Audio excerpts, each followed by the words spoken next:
وضو میں سب سے پہلے ہاتھ دھوئے جاتے ہیں. اس کی حکمتیں ملاحظہ ہوں. مختلف چیزوں میں ہاتھ ڈالتے رہنے سے ہاتھوں میں مختلف کیمیاوی اجزاء اور جراثیم لگ جاتے ہیں. اگر سارا دن نہ دھوئے جائیں تو جلد ہی ہاتھ ان جلدی امراض میں مبتلا ہو سکتے ہیں. ہاتھوں کے گرمی دانے، جلدی سوزش، ایگزیمینا اور پھپھوندی کی بیماریاں، جلد کی رنگت تبدیل ہو جانا وغیرہ.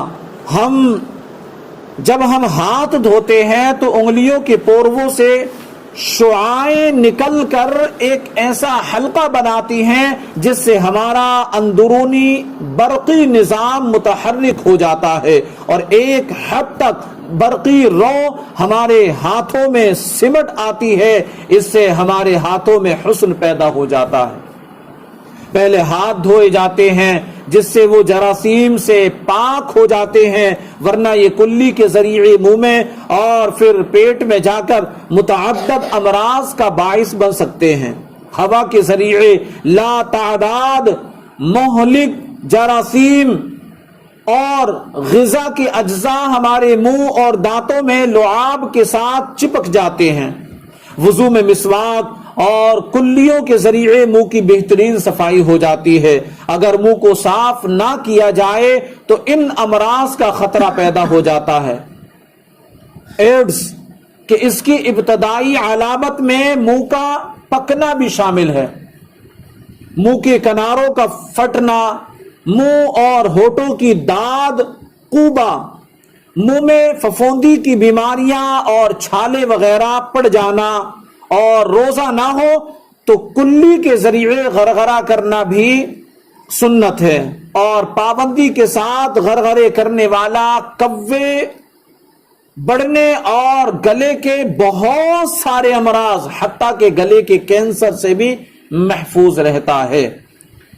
پھیپھڑوں کو ایسی ہوا درکار ہوتی ہے جو جراثیم دھوئے اور گرد و غبار سے پاک ہوا اور اس میں 80% رطوبت یعنی تری ہو اور جس کا درجہ حرارت 90 درجہ فارنہائٹ سے زائد ہو.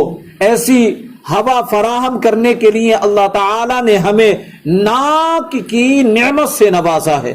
ہوا کو مرطوب یعنی نم بنانے کے لیے ناک روزانہ تقریباً 1/4 گیلن نمی پیدا کرتی ہے. صفائی اور دیگر سخت کام نتنوں کے بال سر انجام دیتے ہیں. ناک کے اندر ایک خردبین یعنی جھاڑو ہے.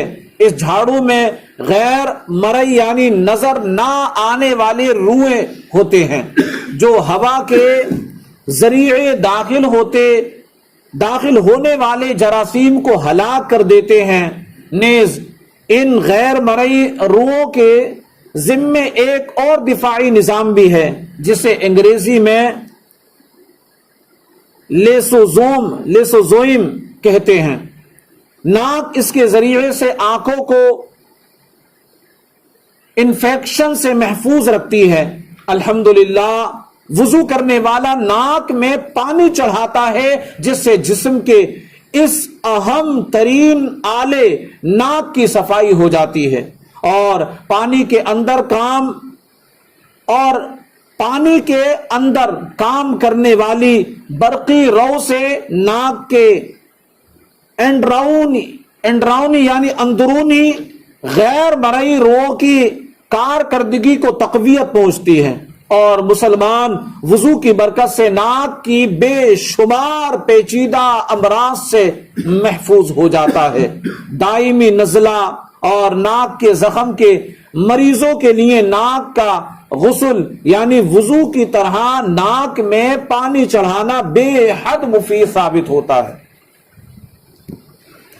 اور بھی وضو میں جو اعضاء دھوئے جاتے ہیں ان سب اعضاء کے دھونے میں بڑی حکمتیں ہیں. چہرہ دھونے کی بھی حکمتیں ہیں، پھر کونیاں دھونے کی حکمت، مسح کرنے کی حکمت، یہ سب جو ہے وضو میں اعضائے وضو جو دھوئے جاتے ہیں ان سب کی اپنی برکتیں ہیں اور اس میں حکمتیں چھپی ہوئی ہیں.